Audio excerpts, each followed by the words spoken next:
Hello everyone, मेरा नाम प्रियंका दांगी है और आप मेरे चैनल टारगेट एमपीपीएससी विद प्रिया पर हैं। हम एमपीपीएससी मेंस का जो न्यू सिलेबस है उसमें हम पेपर सेकंड का पार्ट फर्स्ट कवर कर रहे हैं, है ना। इसमें हमारी यूनिट 1 चल रही है। इससे पहले हमारा सुप्रीम कोर्ट और हाई कोर्ट खत्म हुआ है। इसके बाद टॉपिक आता था न्यायिक पुनरावलोकन। तो जब हम सुप्रीम कोर्ट पढ़ रहे थे, हमने न्यायिक पुनरावलोकन से किस प्रकार से क्वेश्चन आ सकता था, वहां से किस प्रकार से आंसर बनेगा, वो हम पहले ही देख चुके हैं।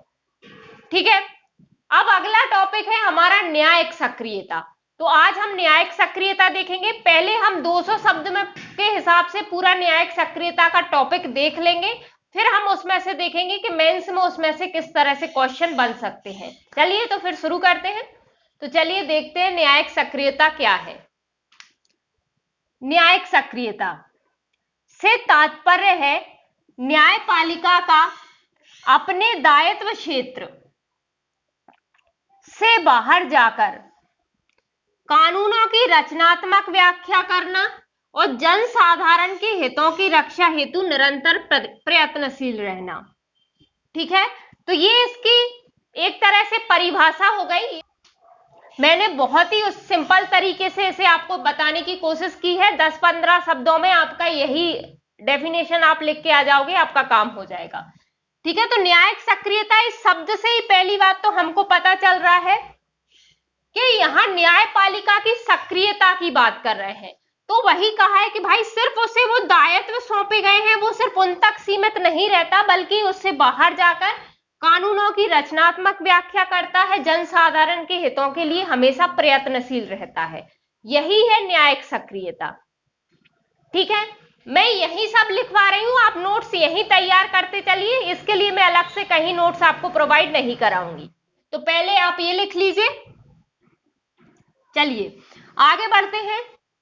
तो हमने देखा कि न्यायिक सक्रियता थी क्या, फिर हम उसके कुछ उदाहरण देख सकते हैं कि कहां कहां हमें न्यायिक सक्रियता देखने को मिली, है ना, या किस प्रकार से न्यायिक सक्रियता का अब तक प्रयोग किया गया है। ठीक है, तो हम पहला यदि देखना चाहे, आप पॉइंट बना के लिख लेना चाहे, जो 2G स्पेक्ट्रम घोटाला था, स्पेक्ट्रम घोटाला जो था उसकी जांच में सुप्रीम कोर्ट ने पर्यवेक्षीय भूमिका निभाई।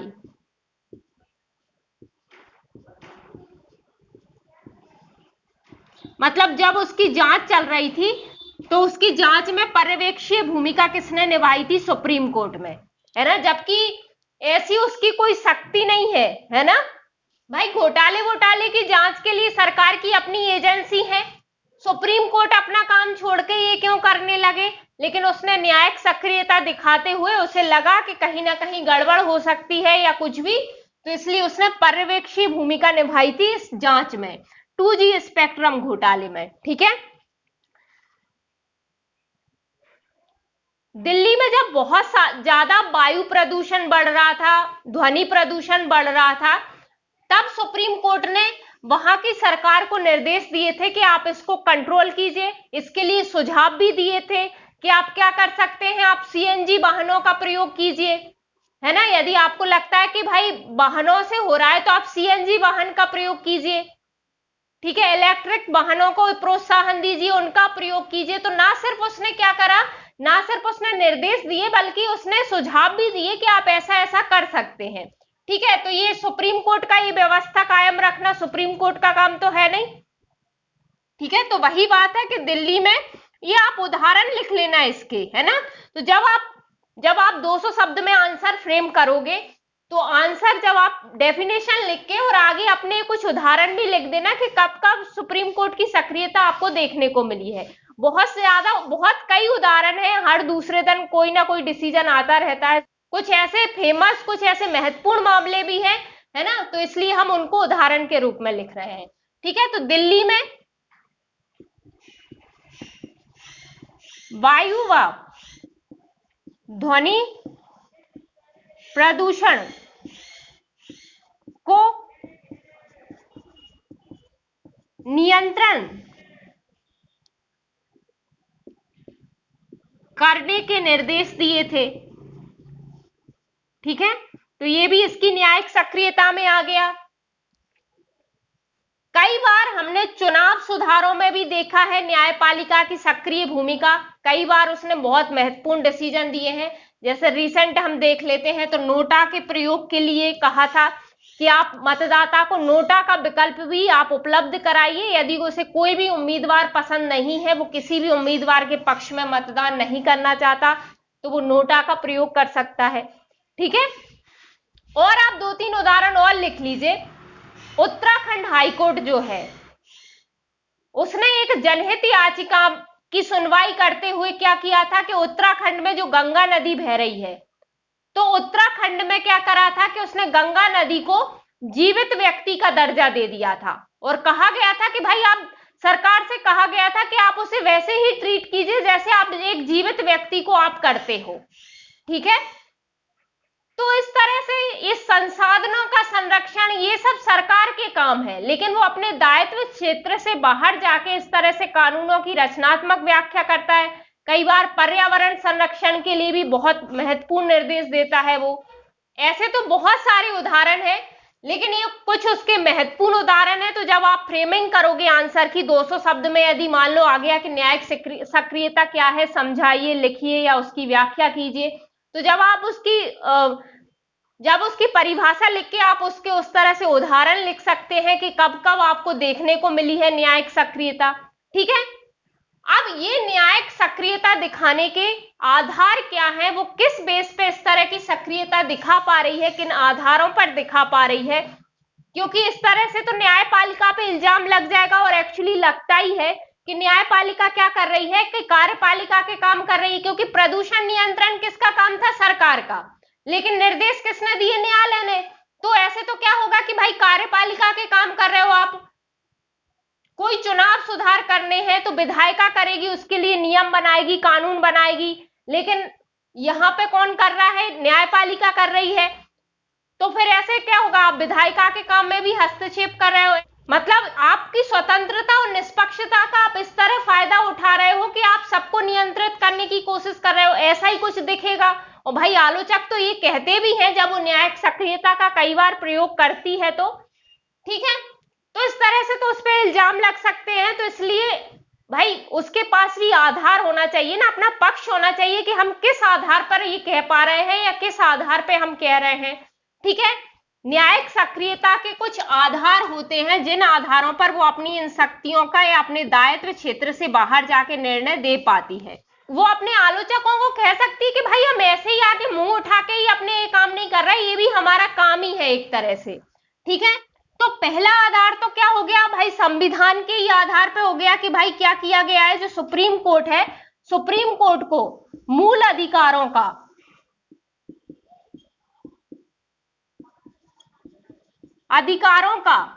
गारंटर बनाया गया है। आर्टिकल 32, भाई आपके मूल अधिकार लागू नहीं होते हैं या उनका हनन होता है तो आप सीधे सुप्रीम कोर्ट जा सकते हो। तो हमारे मूल अधिकारों का गारंटर कौन है, सुप्रीम कोर्ट। अब जैसे हम उदाहरण के लिए, जैसे हमने देखा कि दिल्ली में वायु और ध्वनि प्रदूषण के लिए उसने निर्देश दिए, तो भाई हमारा मूल अधिकार, एक हमने मूल अधिकार पढ़ा था अनुच्छेद 21, प्राण एवं देहिक स्वतंत्रता। ठीक है, और जब प्राण शब्द को न्यायालय ने क्या किया था, अर्थ उसका स्पष्ट किया था, तो उसमें कहा था ना कि भाई प्राण शब्द में स्वच्छ वातावरण भी आएगा। तो यानी वो प्रदूषण के लिए सरकार को निर्देश दे सकता था, क्योंकि वो गारंटर है उसका मूल अधिकारों का। भाई वो अपने मूल अधिकारों को तो लागू करवाएगा ना। ठीक है, तो यानी वो दे सकता था निर्देश, आप उस पर प्रश्न नहीं उठा सकते। ठीक है, दूसरा है न्यायिक समीक्षा या न्यायिक पुनरावलोकन की शक्ति।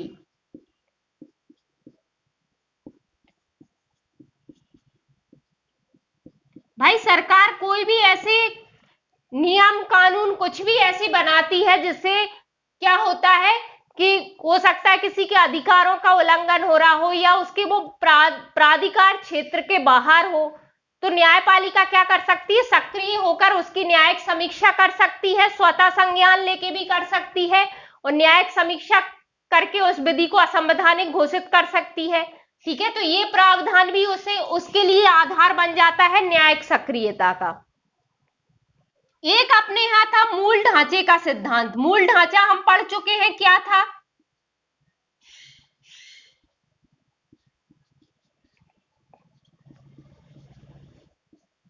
ठीक है, तो मूल ढांचे के सिद्धांत में मतलब संविधान के ऐसे प्रावधान भी हैं कुछ जिन्हें आप परिवर्तित नहीं कर सकते। तो यदि विधायिका उन्हें परिवर्तित करने की कोशिश करती है या कुछ ऐसा करती है तो भी वहां पे हस्तक्षेप कर सकती है न्यायपालिका, अपनी सक्रिय भूमिका निभा सकती है, क्योंकि मूल ढांचे का सिद्धांत है हमारे देश में। ठीक है, जनहित याचिका का प्रारंभ हो चुका है हमारे यहाँ। जनहित याचिका क्या है वो हम देखेंगे आगे।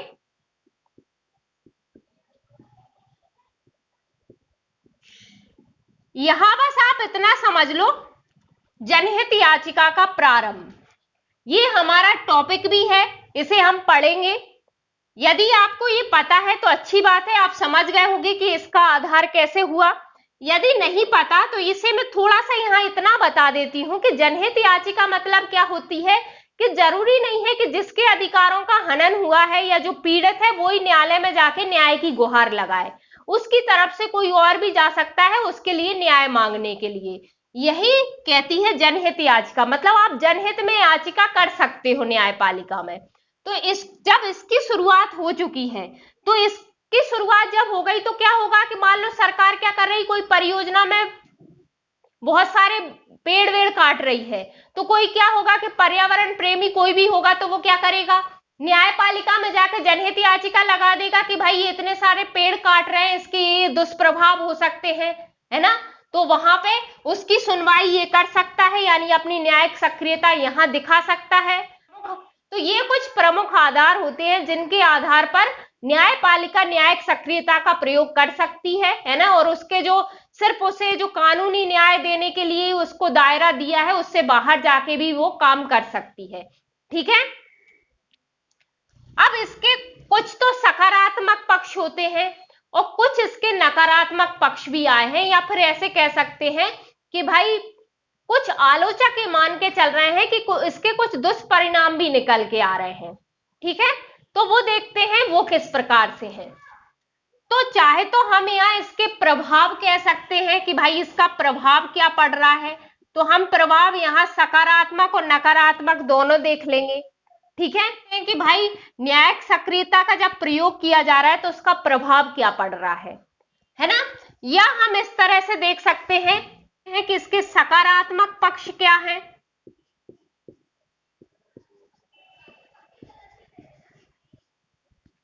या इसकी उपयोगिता क्या है, या इसका महत्व क्या है, किसका, न्यायिक सक्रियता का। तो सबसे पहले तो हम कह सकते हैं कि भाई प्रत्येक व्यक्ति, अब वो प्रत्येक व्यक्ति या तो वो कोई व्यक्ति अजागरूक जो है, तो अजागरूक या जो असमर्थ थे,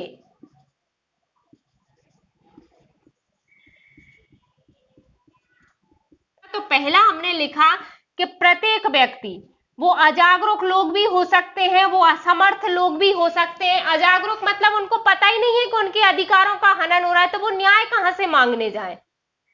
असमर्थ मतलब जो जानते तो है कि भाई उनके साथ गलत हो रहा है, उनके अधिकारों का हनन हो रहा है, लेकिन वो न्यायपालिका तक किसी कारणवश पहुंच नहीं पाते। तो ऐसे लोग होते हैं, उनको न्याय मिलना संभव हुआ है न्यायिक सक्रियता के कारण।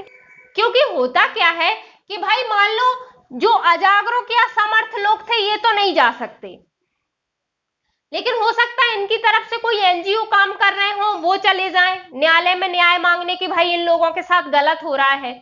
ठीक है, तो वो जनहित याचिका लगा दें, या कोई सामाजिक कार्यकर्ता चले जाएं, या कई बार ऐसा भी होता है कि न्यायालय स्वतः संज्ञान ले लेता है न्यूज़पेपर वगैरह में, या उसको कोई पत्र वगैरह आते हैं उनके तहत वो स्वतः संज्ञान भी ले सकता है मामले का, तो वो इस तरह न्यायिक सक्रियता वहां पे अपना दिखा सकता है। तो ये उसका सकारात्मक पक्ष हो गया कि भाई प्रत्येक व्यक्ति को न्याय मिलना संभव हुआ है।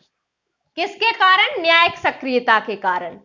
दूसरा क्या कह सकते हैं अपन कि हमारे मूल अधिकारों की रक्षा तो होती है,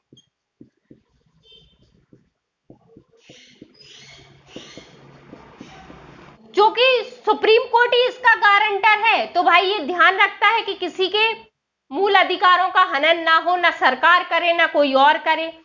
ठीक है, तो यहां भी वो न्यायिक सक्रियता दिखाता है। ठीक है, विधि के अगला देख सकते हैं कि विधि के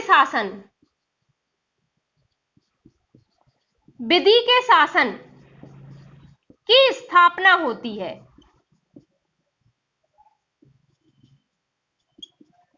ठीक है, तो इसके लिए भी ये सकारात्मक पक्ष या उपयोगिता या महत्व ये हो गया हमारे लिए न्यायिक सक्रियता का, क्योंकि ये क्या कर रही है, विधि के शासन की स्थापना इससे हुई है या इसमें मदद करती है विधि के शासन की स्थापना करने में। ठीक है, आगे देखते हैं, आगे और भी पॉइंट है इसमें। अच्छा, यहां मान लो यदि आपको 50 शब्द में अकेला इतना सा आ गया कि न्यायिक सक्रियता की उपयोगिता बताइए या महत्व बताइए, तो आप ये लिख सकते हो 50 शब्द में आपके 5 पॉइंट हो जाएंगे, सफिशियंट है। ठीक है, हमारा संविधान जो कल्याणकारी राज्य की अवधारणा हमारे सामने पेश करता है, तो कल्याणकारी राज्य की अवधारणा को मूर्त रूप मिला है इससे।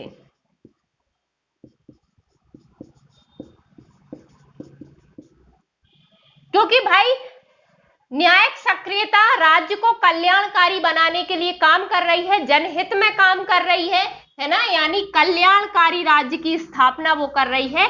तो इसे मूर्त रूप देने में या इसे व्यवहारिक रूप देने में उसकी महत्ता रही है, उसका महत्व रहा है न्यायिक सक्रियता का। पर्यावरण संरक्षण जो कि हमारे लिए बहुत इंपॉर्टेंट है ना, तो पर्यावरण संरक्षण, समय समय पर पर्यावरण के लिए वो कई डिसीजन देते ही रहती है न्यायपालिका। तो पर्यावरण संरक्षण एवं स्वस्थ जीवन हमको मिलना,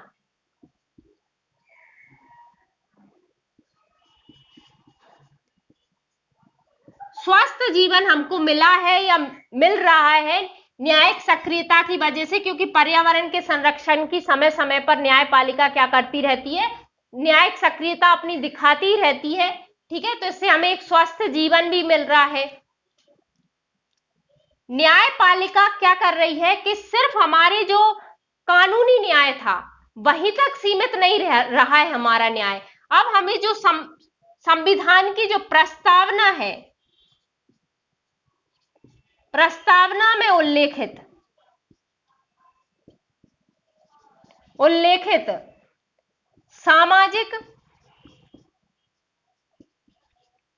सामाजिक, आर्थिक व राजनीतिक न्याय भी मिला है।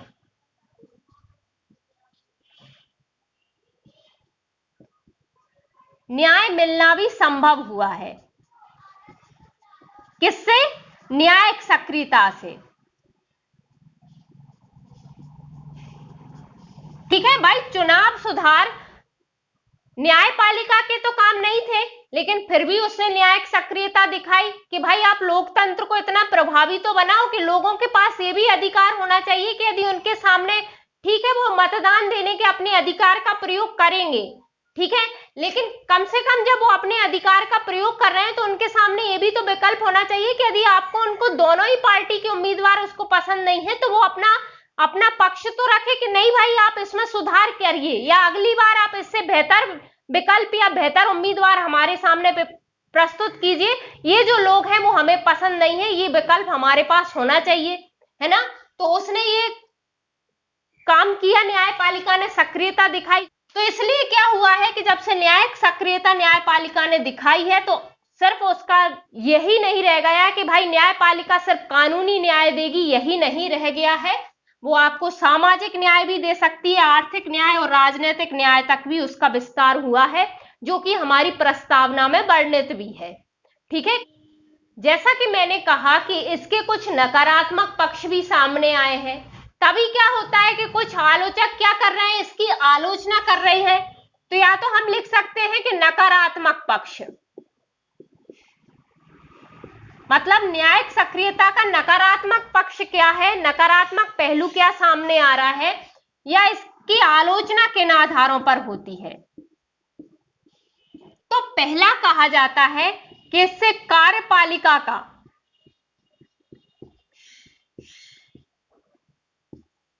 का मनोबल गिरता है।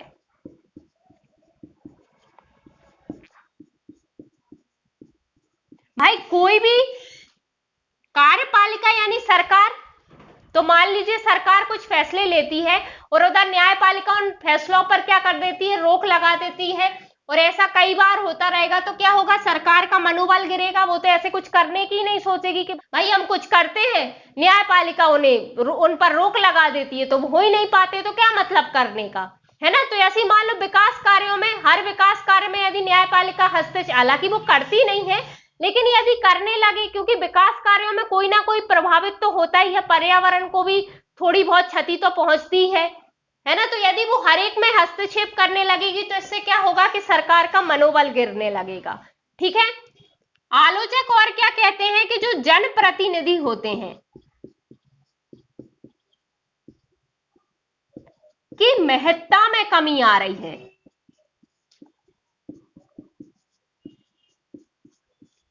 भाई सरकार में हमारे जनता के प्रतिनिधि चुन के आ रहे हैं, अब हमें जब पता है कि हमारा काम होना, सारे काम हमारे न्यायपालिका से ही होंगे, तो हम इनको वोट देने क्यों जाएंगे, हम इनको चुनने क्यों जाएंगे। ठीक है, और उत्तरदायी यही है हमारे लिए, क्योंकि इनको वोट लेना है हर 5 साल में, तो उत्तरदायी यही है और काम भी इन्हीं का है, करना इनको ही है। लेकिन यदि हर काम न्यायपालिका से हम करवाने जाएंगे तो इनका तो कोई महत्व ही नहीं रहेगा। तो वही कहा गया है कि इससे क्या होता है कि जनप्रतिनिधियों की महत्ता में कमी आ रही है, क्योंकि हर इंसान क्या करेगा, न्यायालय पहुंच जाएगा, इनके पास कोई जाएगा ही नहीं। वैसे लायक भी कुछ नहीं होते, पर ठीक है, क्या है। पर अब आज की स्थिति में ज्यादातर न्यायालय का सहारा ही लेना पड़ता है, क्योंकि जनप्रतिनिधि उतना, मतलब ईद का ही चांद होते हैं, वो तो कभी कभी दिखते हैं जब चुनाव आते हैं तब। ठीक है, संवाद तो एक तरफा ही होता है अब, पर ठीक है, अब चल रहा है जैसा चल रहा है, हम भी तो सहन कर रहे हैं। यदि हम सहन नहीं करेंगे तो नहीं होगा, है कि नहीं। चलिए, न्यायालय की निरंकुश छवि बनती है।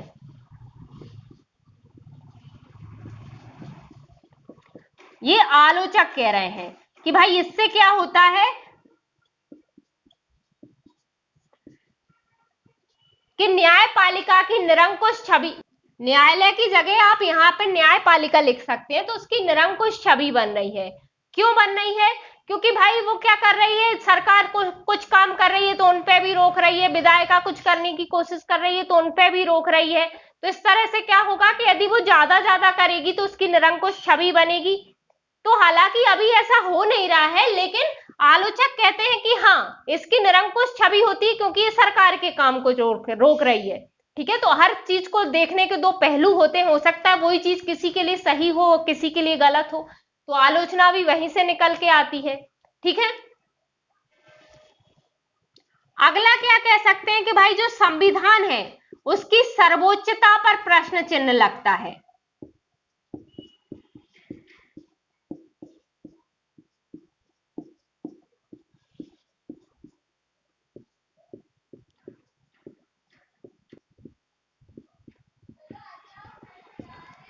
संविधान की सर्वोच्चता पे प्रश्न चिन्ह कैसे लग रहा है कि भाई संविधान ने क्या करा है, कार्यपालिका के काम डिसाइड किए हैं, विधायिका के किए हैं और न्यायपालिका के किए हैं। तीनों को अपने अपने क्षेत्र में स्वतंत्र अधिकार दिए हैं ताकि स्वतंत्र एक दूसरे से स्वतंत्र रह के काम कर सके, लेकिन शक्ति संतुलन करने का भी प्रयास किया है। यही सार है हमारे संविधान का। ठीक है, लेकिन जब एक दूसरे को अपने अपने काम दिए हैं और जब ये एक दूसरे के काम में आकर टांग अड़ाएंगे, है ना, तो इस तरह से क्या रहेगा कि भाई संविधान के प्रावधानों का तो कोई महत्व ही नहीं रह जाएगा। तो जिस तरह से हमारे यहाँ संविधान ही सर्वोच्च है ये माना जाता है, उसके खिलाफ जाके आप कुछ नहीं कर सकते। जितनी भी शक्तियां, जो भी अधिकार आपको सब प्राप्त होंगे वो संविधान के अधीन ही प्राप्त होंगे आपको, तो उसके अनुसार ही हमारा शासन चलाया जा रहा है। तो ये तो क्या हो जाएगा, उसकी सर्वोच्चता पे प्रश्न चिन्ह लग जाएगा, क्योंकि भाई जो विधायिका, न्यायपालिका और कार्यपालिका है वो ही उसके प्रावधानों को फॉलो नहीं कर रही, तो फिर बाकी कोई क्यों करेगा। ठीक है, इसका 5th पॉइंट कह सकते हैं अपन कि आलोचक ये कहते हैं कि कभी कभी इनके न्यायपालिका जो निर्णय देती है वो इस प्रकार होते हैं कि उनको व्यवहारिक रूप से लागू करना या व्यवहारिक रूप देना उनको बहुत कठिन होता है। ठीक है, तो कभी कभी निर्णयों को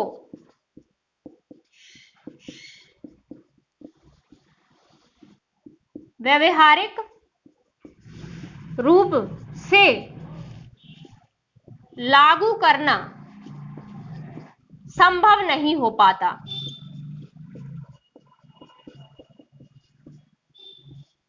भाई न्यायपालिका ने कह दिया कि जो उद्योग जो है, जो फैक्ट्रियां जो है वो प्रदूषण फैला रही हैं। ठीक है, लेकिन क्या उद्योगों को बंदी कर देना चाहिए, फिर हमारी अर्थव्यवस्था कैसे चलेगी। तो कभी कभी ऐसा होता है कि कभी कभी जो वो निर्णय दे रही है उनको लागू करना व्यवहारिक रूप से संभव नहीं हो पाता है। ठीक है, तो और भाई न्यायपालिका ने बोला है तो करना तो पड़ेगा ही, तो फिर कुछ ना कुछ ढूंढा ही जाता है विकल्प। लेकिन यही कहते हैं आलोचक कि भाई ठीक है आप तो कह देते हो, लेकिन वो व्यवहारिक रूप से भी लागू हो पा रहे हैं कि नहीं हो पा रहे हैं ये भी तो देखा जाता है ना। तो इसलिए ये इसकी आलोचना हो गई।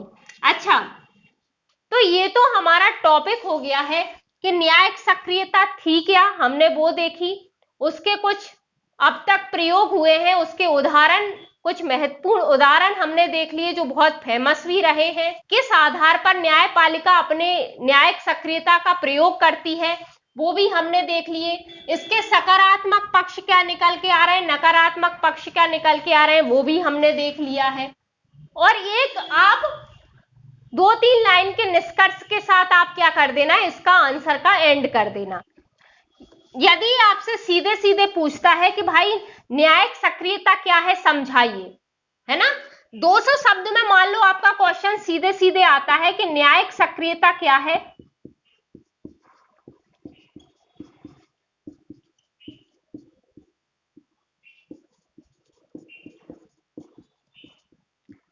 तो हम क्या करेंगे, पहले इसकी परिभाषा बताएंगे कि भाई है क्या न्यायिक सक्रियता, कब किस प्रकार से प्रयोग हुई है तो हम उसके उदाहरण देंगे।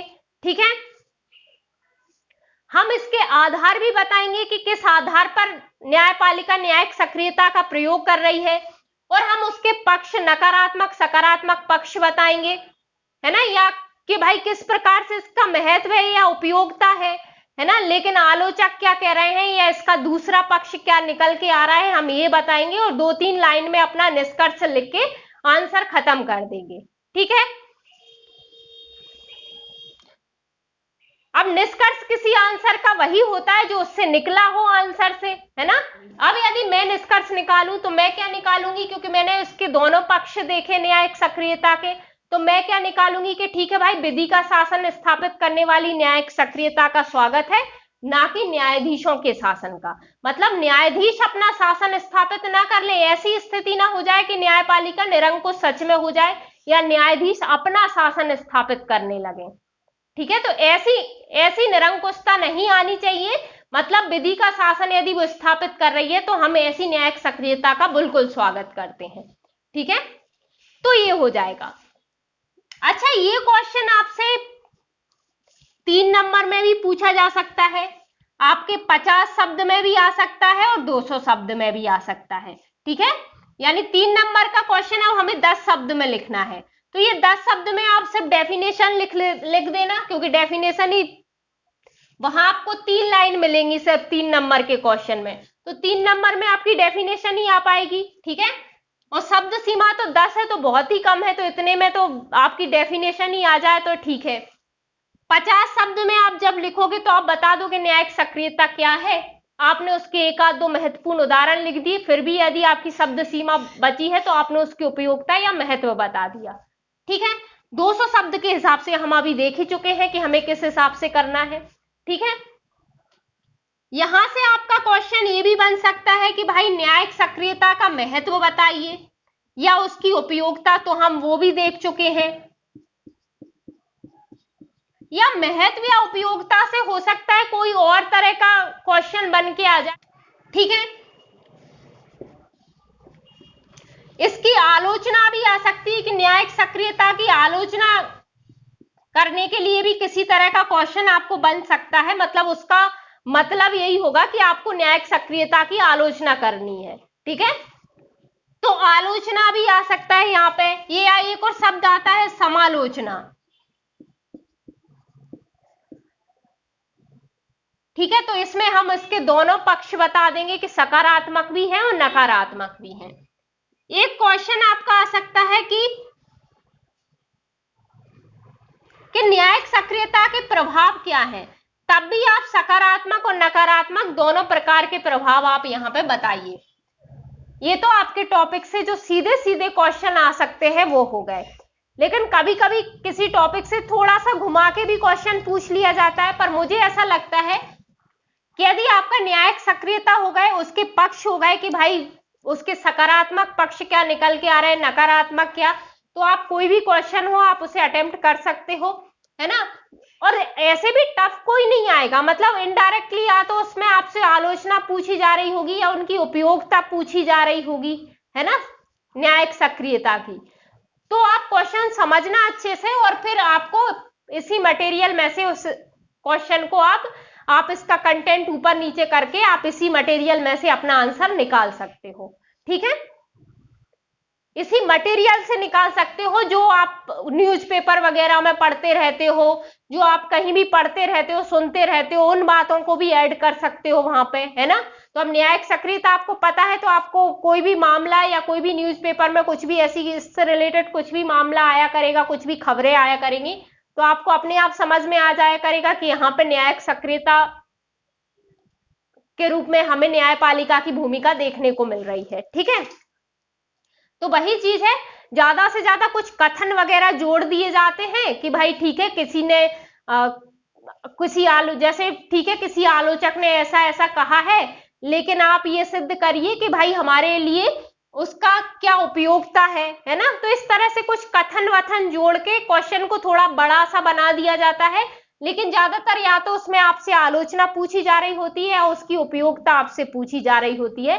तो आप इसी आप अपने आपके सामने जो मटेरियल है ना, वहां से कुछ जो आप सुनते हो चीजें, आप पढ़ते हो, वहां से लेके आप क्या करना, कंटेंट अपना ऊपर नीचे क्वेश्चन की डिमांड्स के हिसाब से कंटेंट आपका ऊपर नीचे करके आप अपने आंसर को फ्रेमिंग कर देना। ठीक है, तो ये हमारा टॉपिक अच्छे से कंप्लीट हो गया है। आई होप आपके लिए वीडियो हेल्पफुल रहेगी और थैंक यू सो मच ये वीडियो देखने के लिए। यदि आपको वीडियो अच्छा लगा हो तो प्लीज इसे लाइक कीजिए, शेयर कीजिए और चैनल को सब्सक्राइब कीजिए। Thank you so much.